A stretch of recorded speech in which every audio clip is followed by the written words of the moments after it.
with me this morning Alex Lee. He is electrical engineer and computer scientist with the Geospatial Research Laboratory, otherwise known as GRL, and we're talking about navigating the future, ERDC's digital buoy system. Good morning, Alex. Yes, good morning. Thank you very much for having me on your program. Well, thank you. And I'm so glad it worked out that you could talk about the digital buoy system this morning. But first of all, let's start out with talking about you. Can you tell me about yourself and your background? I came to U.S. as a refugee from Vietnam. I then lived and went to schools in Southern California. I graduated from California State University with a degree in electrical engineering with emphasis in computer chip design and minor in computer science. Okay. And I also graduated from a post-bac program in pre-medical at George Mason University in Virginia. And I have had various graduate coursework in computer science and biomedical engineering. As a professional experience after college in California, I worked for private industries as software engineer. Mm-hmm. Then I moved to East Coast, working for U.S. Navy in weapon R&D as an electrical engineer. And finally, in the mid-90s, I worked for U.S. Army Corps engineer at Topographic Engineering Center before I became GRL. Mm-hmm. As a computer scientist. Wow, you have a lot of history. Yeah, but throughout all my years working for the U.S. government, I've been working with water one way or the other, either with water navigation, mm-hmm. Water production for drinking water, and water operation to support the U.S. military logistics operation. Yeah. Okay. And this digital buoy is as a result of many years working for the core inland waterway, INC, Inland Water Charting, Electronic Charting Program. Okay. So with that being said, what is your role at ERDC? Yes, ma'am. At GRL over the years, I have worked on different R&D and reimbursable projects supporting various civil work and military programs, designing electronics, sensors, communication system, robotic system, and software applications. Among the customers that I supported, on the civil work side are the Corps headquarters, the Corps districts, USGS, NOAA, the U.S. Coast Guard. On the military side are different ERDC labs, various Army and Marine organizations. And also I currently supporting the civil work marine navigation and the military land robotics vehicles. That's quite a role. And so I am happy to tell you that you are our first guest from GRL. So can you tell us where GRL is located and what the lab does? Oh, yes, ma'am. I'm not pretending to know everything about GRL because we have about between 75 and 100 of engineers, scientists, mm-hmm. Analysts, and other technicians.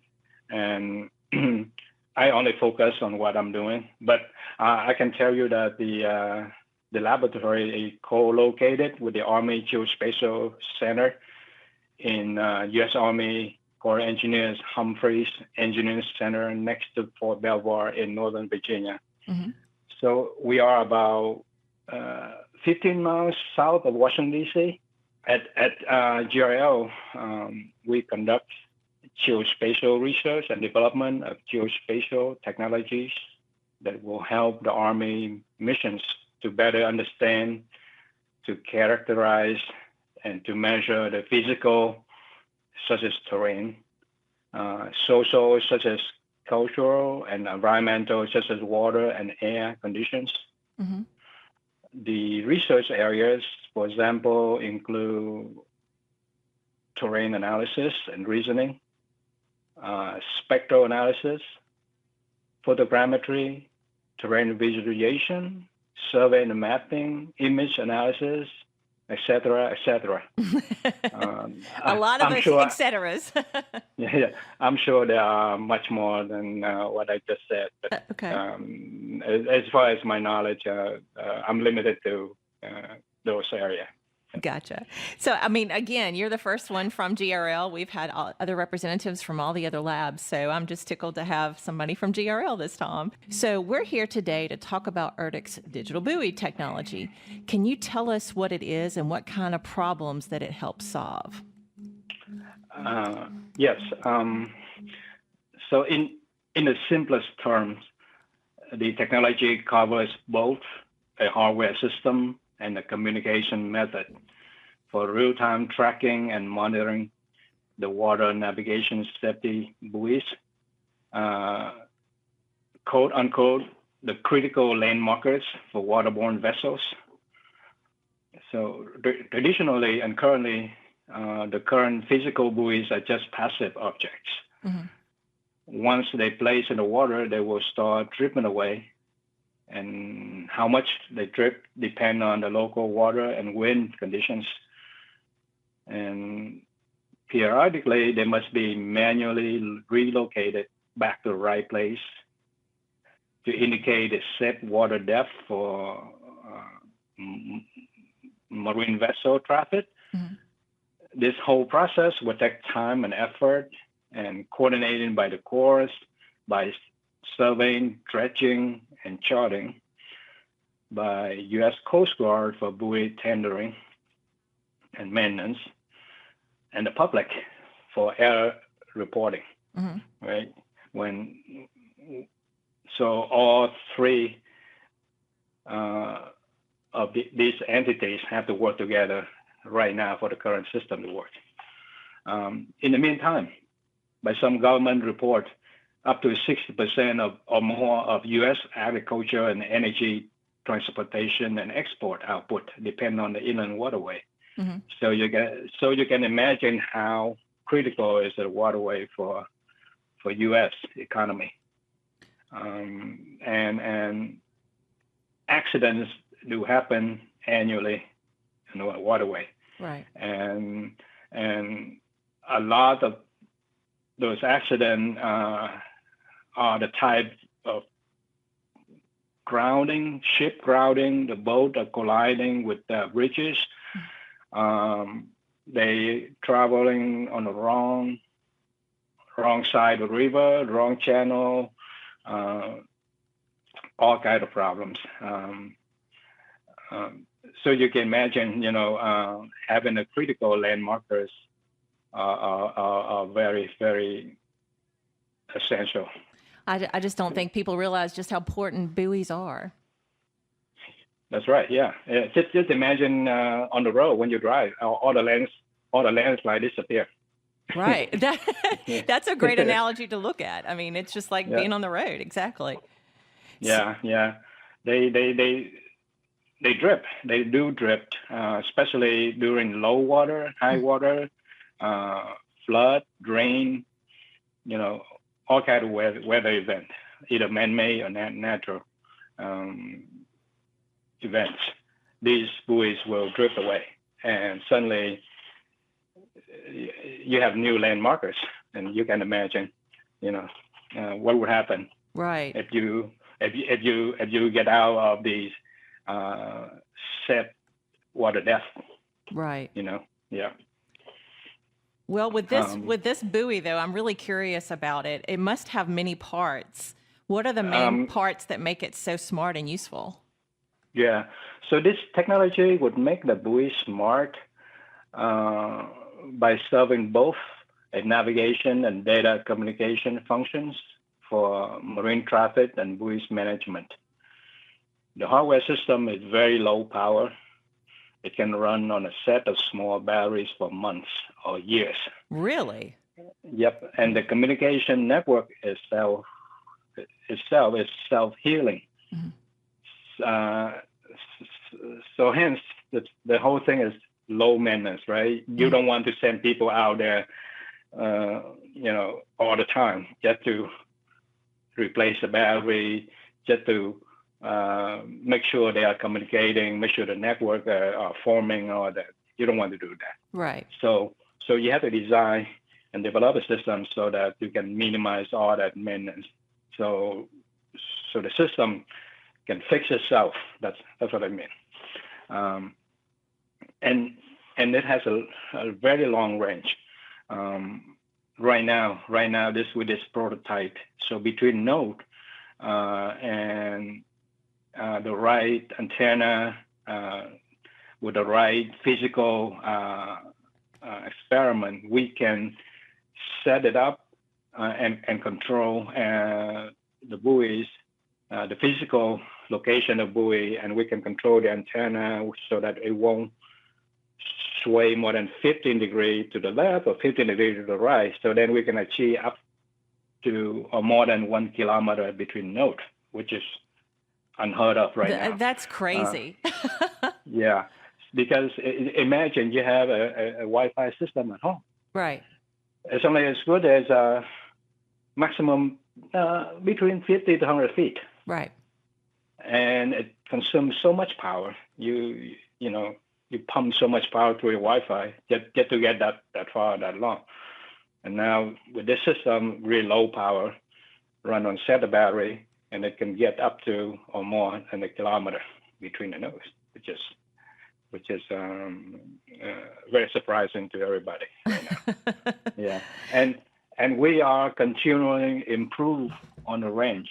The system is very smart. I wouldn't say it's radio software defined, but it's a software driven radio communication system. Mm-hmm.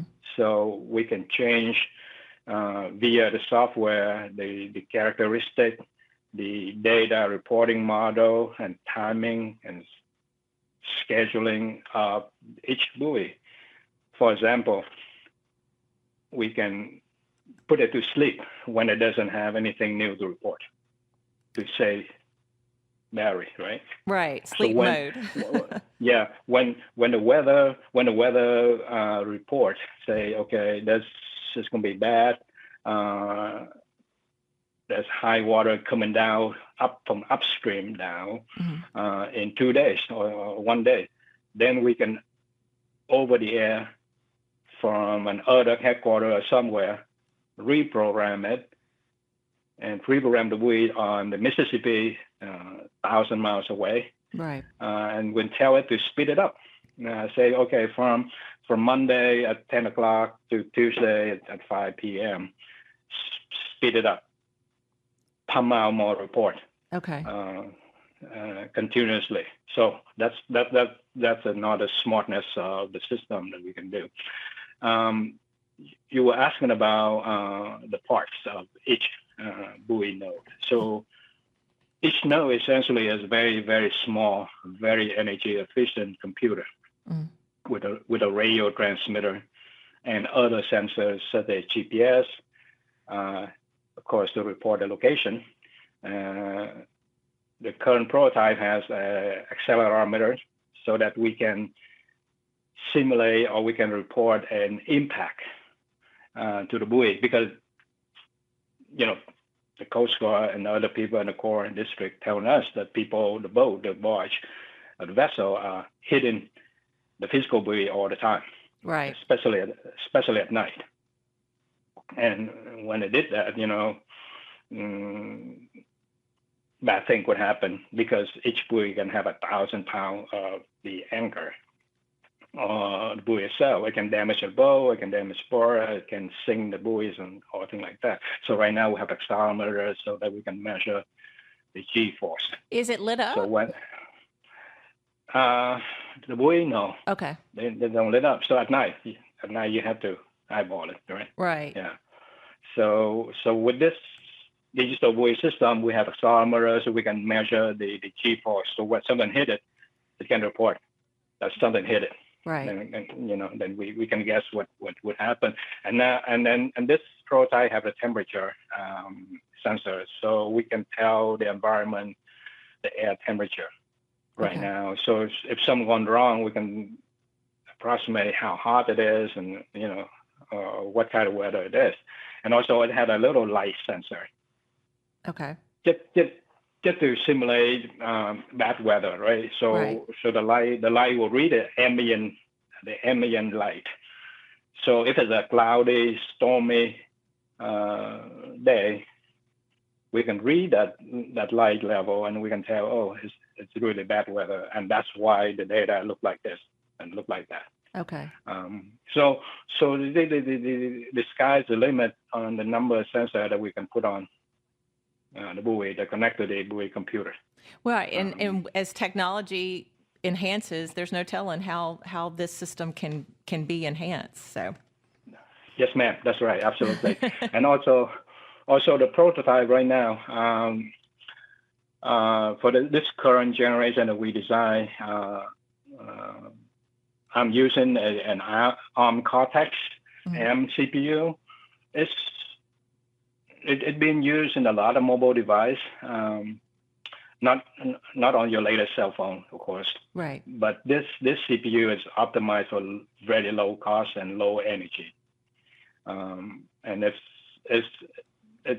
a proven technology. We're not using anything exotic out there to keep the price low.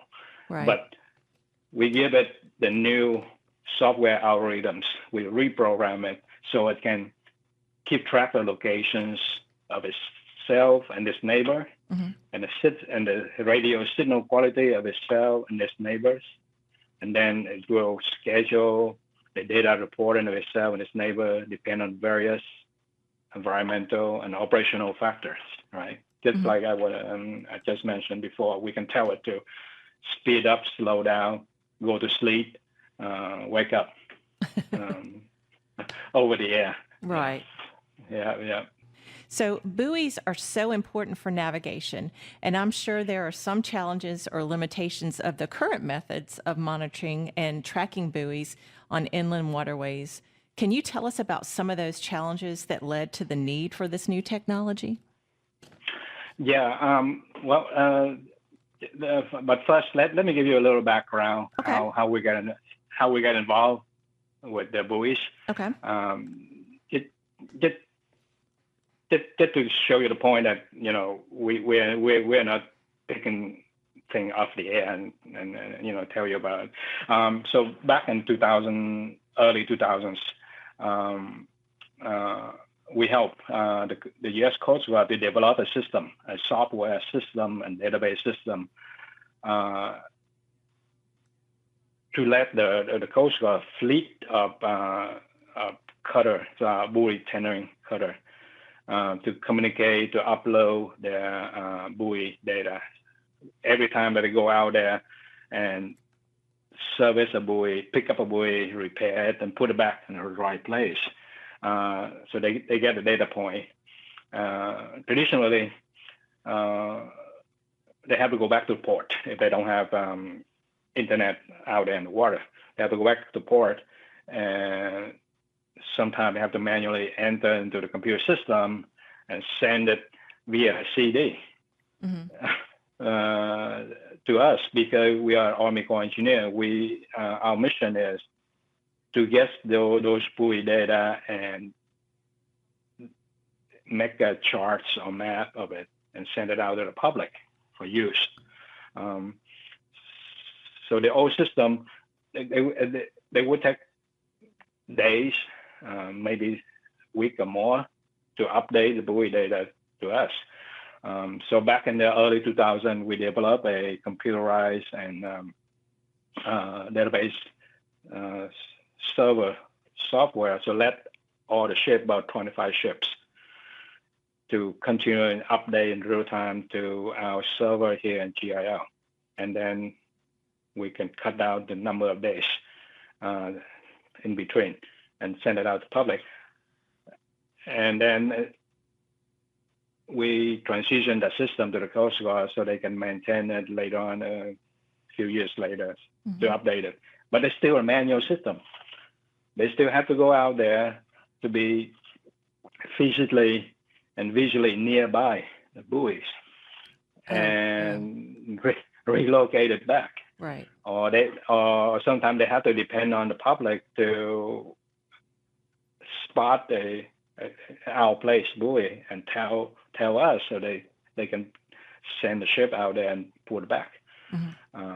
So you can imagine, as far as we know, there's no method or system right now to monitor and track those buoys in real time. But on the new system, we would like, given all the advantages of low power, robust network, and low maintenance that I just talked about, we would like to do a longer term experiment on this system. We like to do in a wider range of seasonal weather and water condition. We would like to do a wider range of temperature from the heat to summer to the middle of the winter. Right. We would like to do the experiment with object and obstruction of radial path, so we can develop a better survivability and ruggedness of the system. So we still have some work to do. Always, you always want to improve what you got. So that's great. Yep. So, yes, ma'am. But we've already touched on this, with the Coast Guard believing, the U.S. Coast Guard thinking that this is a game changer, and that's quite a compliment. Is there any more that you'd like to add about that technology that makes it so different and innovative? So the reason you quote that, because we reported that right before pandemic, we have a program design review, and there are some Coast Guard local Coast Guard officer in the meeting, and after hearing us reporting about the system, he said, "Oh, this could be a game changer because of these things."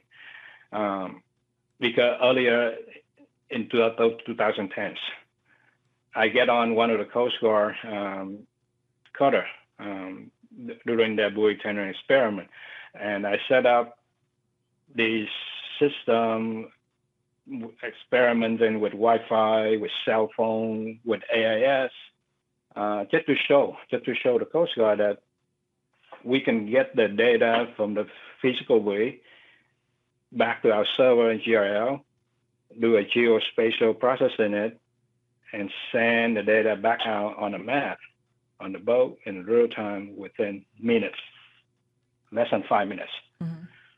So the experiment was great. That's mind-blowing. It was successful. It was successful. However, it's not technical or economical feasible because the signal so range limited.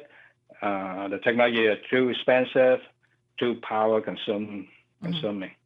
So it's nice to see the proof of concept, but there's no possible way that we can improve, we can build a system to do several miles at a time. Right. So now when we show them this, and the experiment that we did was on a 10-mile stretch of the Ohio River around Louisville district, and they say, wow. So that we can provide a real-time situation awareness, enhance the management of the system in real time. Right. And also we talk about the system, when it's in place, it can be a data backbone to support many, many potential applications. We can use a digital buoy to do the identification and monitoring of marine traffic, right? So the primary application to monitoring of the buoys, now we can in turn to use it to monitor the vessel, the traffic, passively, right? Because I wouldn't go in depth into why some of the vessel they turn up the system, identification system, they turn up or whatever it is, but we can silently and quietly monitor those traffic, and we can use the system to help marine navigation in GPS denied environment. So let's say for some reason somebody jam and spoof the GPS signal, or on that area, there's no good GPS signal because of trees or plants or anything. Now we can use the buoy system that we can do navigation without GPS. And also during experiment, we transmit text, SMS messages using the communication of the buoys. So we could implement a low bandwidth data communication for waterway and an alternate data communication, right? For some reason, some event happened, natural or man-made. Right. All the cell phone went down. And so suddenly you can turn on this digital buoy and you can talk to each other from the boat, or for someone out there in the Mississippi, you can send a text message to someone in Washington, D.C. Using that system. Digital buoy. Wow. Yeah. Another application is that we can send alert, microcharts, and maps to local mariners, right? Right now, if there's something happen at River Mouth 100 on Mississippi, and right now there's no way that we can let the local within a few miles around that buoy know, oh, there's a spill or something happened, that you need to take a detour, or you need to stop, you need to pull over somewhere and wait, right? Right. So now with this digital buoy, we can, from a emergency management office, headquarters somewhere, we can send this alert or update to reroute, detour to the local traffic at 1,000 miles away. Wow, that's a wow moment. That's so useful. And on land, there's nobody doing on land too, because right now you have to rely on a Google map, right? Right. And then you can see the traffic, either red or green or blue or yellow. Right. But it's all depend on your phone or the user phone to show the speed of that phone. So they will guess how slow that area, and then they will tell you. So what if we can put a node right out there on the highway and byway, and we can send these emergency services to the local area, and then when you're near it, and you see it right away. You don't depend on everybody reporting it. Yeah. So that's another use of the digital way that can reach over to land navigation also. Well, one thing can expand to other things. So that's so great about research. That's what happens. That's awesome. Yeah. And another one is very important that I've been talking to those hydrologists modeling from CHL and NOAA and GHS, and they say, hey, if this system in place, we can use it. We can do marine weather, environmental, hydrodynamics research of the whole column of water from the surface to the bottom. You can hang sensors on it. And then these researchers, the scientists, can do their own research and study using this digital buoy system. Well, my husband, he works for CHL, and I was telling him about this show and who I was speaking with, and he definitely wants to listen because he's always out on the water, taking samples and doing all that. So he was very intrigued about what we were going to be talking about. Yes, ma'am.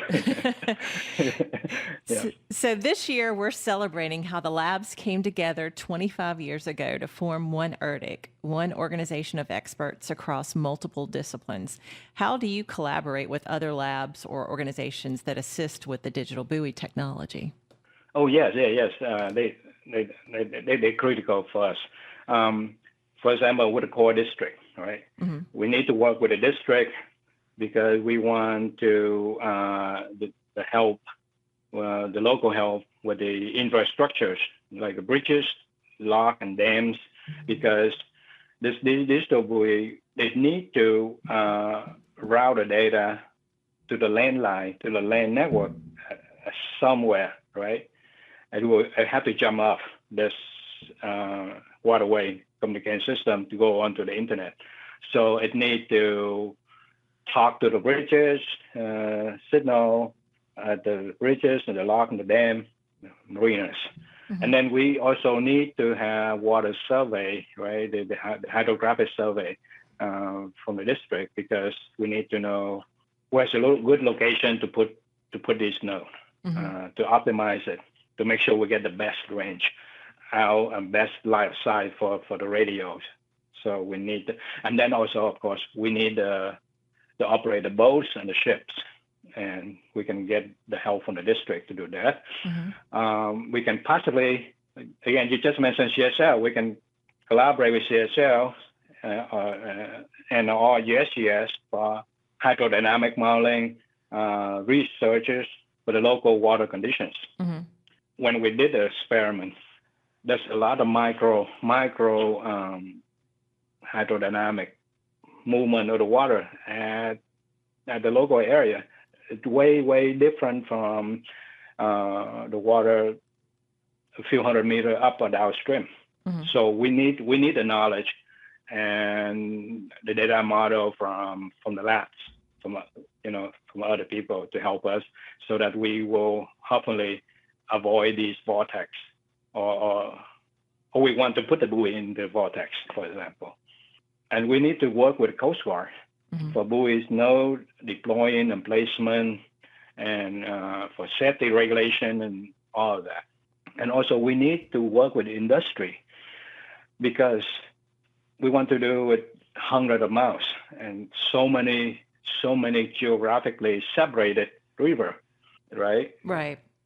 We cannot do it all by ourselves. We don't have enough manpower or time to do that. So we need to work with the industry for installation, for maintenance, servicing the system, et cetera, et cetera. Yes. So we need to work with a lot of people. As they say, together, everyone achieves more, right? I mean, that's part of team. Absolutely. Yes.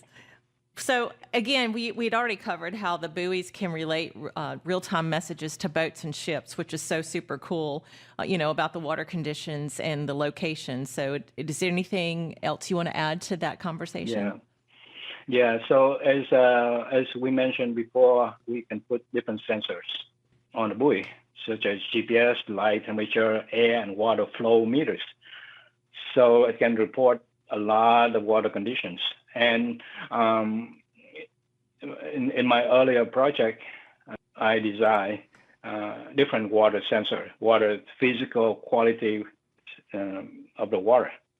So we can put those water, and there are a lot of companies out there now that over the years that we talked to, they say, yeah, we provide these water monitoring for the state, for the local reservoir and all that. So if we have a digital buoy node nearby, we can enable our system to report to it and transmit the data back to where we want. So yeah, we can do that. And so now once the buoy are talking and transmitting data, so each boat or ship or vessel would either have a node on board in order to of course, we have to allow them. We have to give them permission, right?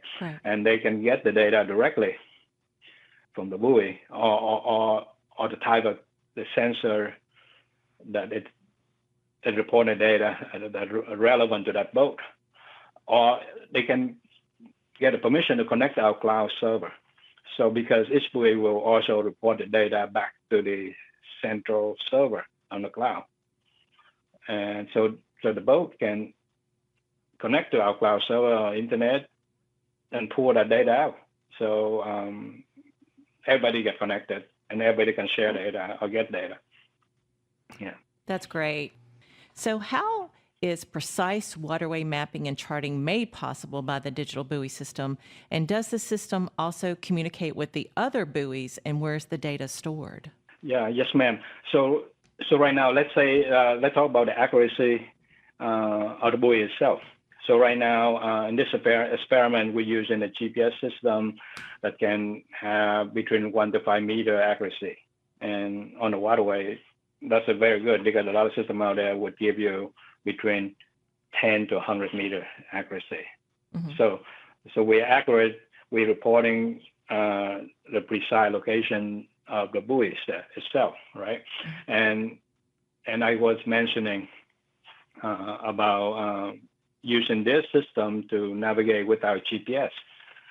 So now with a sensor to measure the signal accuracy, signal quality, and signal strength, so we can triangulate between, let's say, 3 or 4 buoys, and then we can figure out the location of the boat or the vessel. And so with each buoy have 1 to 5 meter accuracy. So in turn, by extrapolated, so the vessel can have the triangulated result where within from 1 to 5 meters, just by talking to the buoys, right? And also, that accuracy is also depend on the number of GPS that the buoy can see on the sky and the view, and unobstructed view to give you the best accuracy. But if it has a lot of obstruction or the sky view, the accuracy gets a little bit larger. So in turn, they will affect the boat. Right now, there's no other way for the vessel to navigate without with any other system beside the onboard GPS. Right. They either use the onboard GPS and depend on accuracy of their GPS, or they have to eyeball or visually looking out a window and navigate visually. Right now, you were asking about, so how do they communicate? So right now, each buoy will talk to its neighbor, mm-hmm. and its neighbor will relay the data up the chain until there's a terminal node somewhere, and it will jump off. So that's what makes this system low cost, robust, because it's a form of peer-to-peer networking. So you don't need a cell tower, you don't need some infrastructure, you don't need to buy land to build a tower, right? Because each buoy itself will be its own relayer. And in theory, the system can scale indefinitely. Well, I go with what the U.S. Coast Guard said. I believe it's a game changer. Okay. And right now, all the data is stored on local memory of each node. So it has a small set of RAM locally. So it will store its initial location, and then it will continually update and store all the historical location after that. And then in the software algorithm, it will continue to measure how far it's drifting away from this initial location. And if that's beyond a safety windows, then it will send out the alarm alert. Right? Okay. Throughout the system and say, hey, look at me, I'm way off. I need to be relocated back. Right. Or if the Coast Guard, the Corps, or the local operator, they don't have time to service it, and then we can say, hey, all right, we can put a synthetic buoy, synthetic symbol on back to the right place. So make it blue, okay? Right. And the physical buoy, we can make it red to tell people, okay, so this physical buoy right now is way out of place. Don't rely on it. Need to look at this blue synthetic symbol that we just put out, for example. So that's one way that it can communicate, and then it can communicate with us, and then we can do something about it. So as we wrap up today, it's been a pleasure learning about the digital buoy system. And what would you like listeners to learn from this valuable conversation? Oh, gosh. Yes, ma'am. It's hard to sum that up. I'm not sure I'm the authority on this, but I like to say this is an effort resulting from a multi-year, long-term engineering study and field experimentations. Mm-hmm. Many years ago, we did it once to show the proof concept. It wasn't possible to do it. We put it aside. We work on some other engineering problem, And while doing so, we gain more technical knowledge. And then we also need, as a researcher, we need to keep up. We need to keep up with the technologies, with the knowledge, and periodically we need to revisit the problem if it's still there. Mm-hmm. So that's that. And then the last point I want to say has 3 words: perseverance, persistence, and teamwork. Awesome. Those are great 3 words to sign off with. Well, Alex, thank you so much for participating in the show today. It's been a pleasure.